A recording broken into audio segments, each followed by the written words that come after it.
asked you guys this like 8,000 times. By the way, ladies, welcome to service. Better late than never, I guess. I'm just kidding. All right? Not about the being welcome here, but about the making it awkward part. Although, I kind of already did that.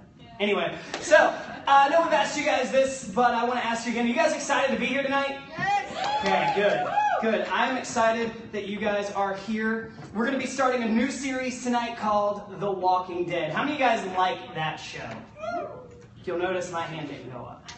Here's the deal. I like that show, but I'm married. My wife doesn't like it, so I can't like it. I'm just kidding. That's not how that works at all. That works in my house, too. That's not how it works at all. The truth is, I've watched about 3 episodes of The Walking Dead. 3 episodes. They're the first 3. I've watched them in order at least. But the problem is I'm the kind of guy that I like to sit down and like pay attention. And if I've got like 8,000 other things going on, or I'm just in the mood for like comedy, so I can kind of pay attention, not pay attention to it, so that I can look at my phone. Miranda knows that's one of my favorite pastimes while I'm watching TV. So that's just, I can't do that and watch The Walking Dead, because The Walking Dead is made like a movie. You gotta like pay attention to it, right? So that's why I haven't done it. But how many of you guys like, I asked you if you like The Walking Dead, how many of you guys like scary movies? I don't like scary movies. I watched one scary movie in a theater one time, and it was an accident. Okay? I went to go see Slumdog Millionaire. Let me take you back in time.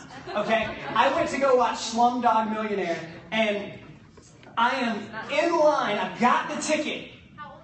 I don't remember how old I was. But whatever year it came out, I'll do the math later and get back to you. I had my ticket in my hand for Slumdog Millionaire. Next door to my theater playing is My Bloody Valentine 3D. I saw it, and I was like, you know, I've been seeing the trailer for that. I bet you that's a really scary movie. I'm not going in there.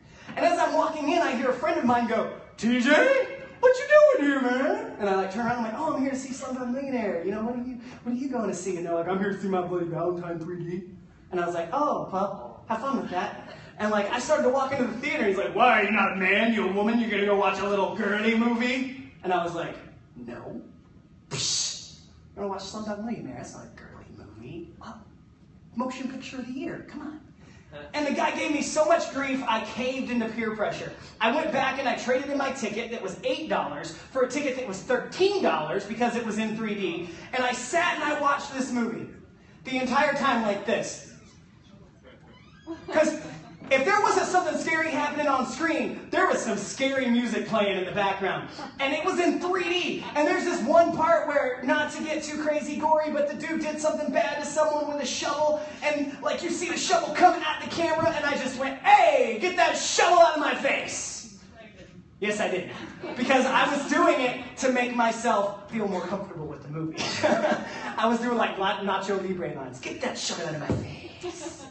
When in reality, I'm going, oh my gosh! Okay, I drove the whole way home an hour from the movie theater with the light on in my car. I'm not kidding. I got home. I lived by myself. It was the first year I lived alone. I slept with every light in my house on. Every single one. Okay? It was bad. And then, I swear, there was a porch light on outside, and I finally decided, I was like, I can't sleep. I'm going to turn off the bedroom light, but I'm going to leave on the bathroom light so I can see. Now, for those of you who don't know what My Bloody Valentine 3D is about, it is about a crazy miner guy. Okay, so he's got like the little lamp on his head, and I was asleep, and then like the wind started to blow, so something moved outside that made like a light kind of like come into my window like this, and I just went, oh, he's here! But he wasn't. So it was really crazy. I kept listening for like the of like the respirator. It was not a good time. So I don't like scary movies. But what if I told you zombies were real? Would you guys be cool with that? Yes. I would be cool with that. Let me tell you a little bit about Haiti. Who knows where Haiti is? First of all, I got a friend who posted a video online who said Haiti was in Africa. And it was a very sad moment for my friend. But Haiti is actually just south of Florida. It's actually not that far from Florida. But over there, they have something called zombies. True story. You can look this up. What they do is, they drug someone when they're in like a bar or something like that. And then they take them to their place. But see now, or they don't take them, they drug them. But this thing, what it does, is it causes them to fall asleep. But it also causes all of their vitals, their heartbeat, their breathing, everything to slow down. so much that everyone thinks that they're dead. So they bury them. Now, when they bury them, then these guys that drugged them come back and dig them up. And then they take them and they turn them into slaves. They keep them there and they keep them drugged up and hyped up on like drugs that we have here and stuff like that. But then there's been several cases where these people have broken away from their captors, and come back home and showed up, and they're all drugged out, so they're like that. So people swear they're zombies. But in reality, they were just people that never really died. That's a crazy thing. How many of you guys in this room think that a zombie apocalypse is going to happen one day? Come on. Be real. Don't lie to me. I know there's some of you guys that are going to school going, man, zombies are going to happen in like 4 years. I already know it. All right. Those zombies are a little less scary than what other things are. So what if I told you there were like zombies in the Bible? That's the response I wanted. Thank you, kind sir. All right. These zombies are nowhere near as scary as what you see on The Walking Dead. They don't have rotten faces. It's nothing like that. It's not bad. He just got excited. He's like, I can sleep tonight. Okay? So let's go ahead and dive into that. I'm going to ask a really stupid, but yet in this day and age, it's not a stupid question. Who in this room knows who Jesus is? There's people leaving their hands down. Really? You guys serious with me? This kid's like, what did he ask about? I'm raising my hand. Yeah. You're the kid that I would wait to fall asleep and then just tell everyone to start clapping so that you wake up and start clapping with us. That'd be funny. All right? So at this point, Jesus has been doing his ministry for a few years. Hey, Jesus has been doing his ministry for a few years. He's been doing a lot of crazy stuff, healing people, turning water into wine, all of this cool stuff. But Jesus is about to do something even crazier than that. Now, Jesus had a huge following with him, but just to kind of give you an idea of what we're doing. So we're going to go ahead and jump into the Bible, Luke chapter 7. If you guys brought your Bibles, go ahead and turn there. If you got a smartphone, got YouVersion on it, go ahead and use that. Whatever it is you want to use, feel free to use it. It's also going to be on the screen. Look, it already is. So that way you guys are good to go. This is what it says. It says, soon afterward, Jesus went with his disciples to the village of Nain, and a large crowd followed him. A funeral procession was coming out as he approached the village gate. The young man who had died was a widow's only son, and a large crowd from the village was with her. Now, this was a funeral procession on its way out of town. What do we do when we pass a funeral procession on the side of the road? Anybody know? You're supposed to slow down and be quiet? That's all you're supposed to do? You pull over. Right. You pull over and you wait until all the people with their lights off drive by. So, but unless you're like me, because I just drive with my lights on all the time, so whatever. But, so that's what you're supposed to do. But Jesus apparently didn't get the memo. That what you're supposed to do is just chill and let those people leave. Okay? Jesus actually did something a little insane at that time. Jesus walks by, and he's got a crowd with him as well. He's got an entire group of people behind him. Now, they were probably all doing what we do in church, sitting around eating chicken and all that kind of good stuff, having some church with Jesus, being excited about what Jesus is saying. But this other crowd is apparently what I said was really funny, because I just heard some laughter. Okay. Anyway. Okay, good. At least you guys are talking about it now. Form small groups. Talk about it later. All right? The second crowd was sad. This woman's only son was dead. She's already lost her husband. He's dead. And now she's having to bury her son. Now, in Jewish culture, that was not a good thing. When a woman had no man in the house, that was not a good thing. Because back then, it was a very different time. See, back then, women didn't usually work to provide any income for their family. Usually, it was just the man working. So, her husband had died. He wasn't bringing in any income. And now her son had died.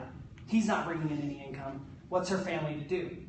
She's essentially going to become an outcast to everyone in the town. It's crazy that it happened. But Jesus knew what was going to happen to this woman because he's Jesus. And this moment had been set up long before Jesus was on the earth. So Jesus knew what he was walking into. This is what Jesus did. Jesus gets a little crazy. It says in Luke 7:14, same chapter, it says, then he walked over to the coffin and touched it. And the bearer stopped. Young man, he said, I tell you, get up. Oh, I skipped a verse too. 13 says, when the Lord saw her, his heart overflowed with compassion. Don't cry, he said. Then he walked over to the coffin and touched it, and the bearer stopped. Young man, he said, I tell you, get up. Now I'm going to tell you why that's weird. Because in Jewish times, it was considered a bad thing to touch a dead body. It was considered a massively bad thing to touch a body. And if you were a religious leader, it was considered even worse because you knew better. So here Jesus is with this entire crowd around him, and he goes and he lays hold of this guy's coffin. And he just says, hey dude, get up. Somebody say, get up. Get up. Oh, we're going to try that again. I said, somebody say, get up. Get up. So Jesus rushes this coffin. Jesus sees it going by, and he's like, oh, hey, boom. Got it. Hey, lady, don't cry. Check this out. Get up. Every time I say get up behind me. Jesus rushes the coffin and he says, get up. Get up. There we go. All right. Now, I can only imagine that people were freaking out at this moment. You know, there's some country guy sitting in the corner going, who's this guy? What's he doing? What the heck is he touching Billy's casket for? Don't he know he's dead? A weird guy. Apparently there's country people in Israel. But this is what happened. Jesus walked over and he said, get up. Yeah. I'm just testing to see if you're awake. Jesus walked over and he said, get up. Get up. There you go. And then this is what happened. Luke chapter 7, verse 15, he says, then the dead boy sat up and began to talk. And Jesus gave him back to his mother. That's crazy. The dude just got up and started talking. Mom, I'm hungry. Mom, did you clean my room? Mom, The Walking Dead's coming on at 7. Did you record it on the DVR? Did you? That's probably not what happened. But I'm just saying. Now, this wasn't a guy who was dead for a couple of hours. This wasn't even a guy who was dead for a couple of minutes. This was a guy who was dead for days. Do you know what the average time that an American body lays dead before it's actually buried? Anybody in this room know? 3 days that a body lays dead. That's crazy stuff. Now, I'm not saying he was dead for 3 days because I don't know what their thing was. But here's the deal. He was dead. The hole was dug. The casket was built. He was on his way. They had paid for the funeral, and some guy was back in the funeral parlor counting his money. Okay? That's how far along and dead this guy was. And Jesus just brought him back to life by saying, get up! Get up! There you go. All right? If there's anything that I want you guys to get from this, it's that Jesus can and will do anything for your life. Jesus can, will do anything to wake you up and to get you up. Get up. Get up. Get up. Get up. You guys are falling asleep way too quickly. As a matter of fact, he did something out of the norm for a Jewish man. Touching that dead body was one of the worst things that he could have done at that moment. For one thing, it was considered improper for a man to do. For another thing, it was considered disrespectful to the family to do because he's disturbing a dead man. And for another thing, the woman had no idea what he was about to do. He just walked over to the casket and said, hey, don't cry. Get up! Get up! That was crazy. The woman's like, he's not gonna. And then all of a sudden he did. Notice how I'm avoiding the word now. All of a sudden he got up. Got up! There you go. You're good. Got up. He's way too serious about this. All right? But here's the thing. If you guys are feeling dead in your relationship with God, and here's the deal. A lot of us get to that point. A lot of us get to that point to where we're spiritually dead, where we're spiritually missing out on things, and we don't even know it. We're laying there asleep. I think that the thing that Jesus would say to you tonight is get up. Get up! Get up. Get up! Get up. Get up! You guys do sound like you're awake now. I like it. Number 2, we see the way that we're supposed to treat others by the way that Jesus treated this woman. Jesus treated this woman... Oh, the service apparently clicked on something downstairs. Jesus treated this woman in a way that true religion is. What true Christianity is all about... That's on channel 3, I believe. Oh, it's off. Hey, good. All right. The way that true Christianity is, what we're supposed to do with our lives, Jesus did that. The Bible actually says in that verse, it says that he had compassion on the woman. Now, the word for compassion is way too long. I'm not going to say it. I did look it up, though. But it's way too long, and it has like a weird Z that fits in there. I put it into Google Translate, and Google Translate laughed at me. Okay, so I don't even know how to say it. All right, but the only time this word was used was to describe Jesus and to describe the Good Samaritan, which is a story Jesus told. It's the only 2 times this word was used. And the word compassion here that was used, it means to be moved deeply from within your heart. Deeply from within your heart. Jesus saw her, and Jesus didn't just go in and say, hey, I'm going to do a total God thing right now. Jesus went in and said, I know what's happening in this woman's life, and I feel for her. So I'm going to save her son and wake him up. You don't have to say that one. All right? Jesus was feeling deeply that he had something to do, and he had a task to do.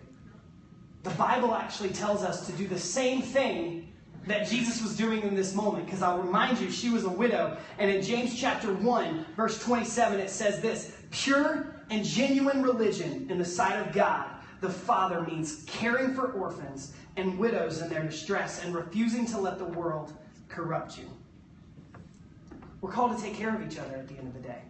That Bible verse is not simply limiting only orphans and widows. It's not saying, oh no, everyone else you can treat like crap. Just make sure orphans and widows are taken care of and we're good, we're fine. You know, you're not going to get to heaven one day and God's going to say, well, you did talk really mean to that one girl in school, but you know what? You gave that one orphan kid $1. Good job. Come on in. That's not what it's saying. It's saying that we have to care for what was considered the lowest of the lows at that time. At that time, that was pretty much as low as you could get in society. You ain't got no husband and you ain't got no daddy. That's as low as you could get in their society. So that's what the Bible is telling us to do, is to genuinely care for these people. To have compassion, the same compassion that Jesus had for a woman who could do nothing for him. See, when Jesus healed her son, he wasn't thinking of what he was going to get out of it. Because do you know what he got out of it? Nothing. He got nothing from it. Sure, people talked about him, and in the story later on, it actually says that because of that, his fame spread wide. Everyone knew who he was and knew about Jesus. But the deal is, Jesus wasn't trying to get anything from this woman. He was trying to give something to this woman. He was trying to change this woman's life. So what I want you guys to pray for is compassion. Compassion for people that comes from deep within, not surface level compassion. Not like, well, TJ said I had to be nice to people, so I'm going to be nice to people. I want you to be moved to be nice to people. I want it to be a big deal to reach out to people, because every single one of you guys know in here, there's someone that you know that isn't treated right. Maybe you're one of them, or maybe you're the person not treating someone right. Maybe that's the thing. And if that's you, the Bible tells us to have compassion on those people. The Bible tells us to have a deep, heartfelt compassion for these people.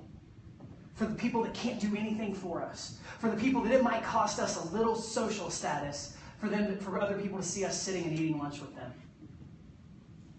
The Bible tells you to care about those people. And here's what I'm also going to tell you right now. With knowledge comes responsibility.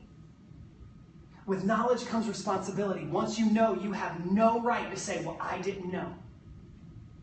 You can't say when people tell you that it's not godly to treat someone like that and say, well, I didn't know. Because right now, first week of October, TJ told you that the godly thing to do is to take up for those people. To wake up and fight and to be who it is that God's called you to be. Because Jesus is tired of you guys being dead. And if you're dead, if you're just like, man, listen, my life with Jesus is nothing. I come to church on Wednesday nights, that's the end of it. Guess what? You're probably dead. Or you're on life support. You're fading. You're going out quickly. If you're not reading your Bible all the time, if you're not praying all the time, if you're not doing all this stuff, and you can sit there and say, there's no time, there's no time, there's no time. There's tons of it. There's tons of it. Trust me, you can literally read through the entire Bible in 1 year if you read it for 15 minutes a day. 15 minutes a day. That's all it takes. And you'll get through the entire Bible in 1 year.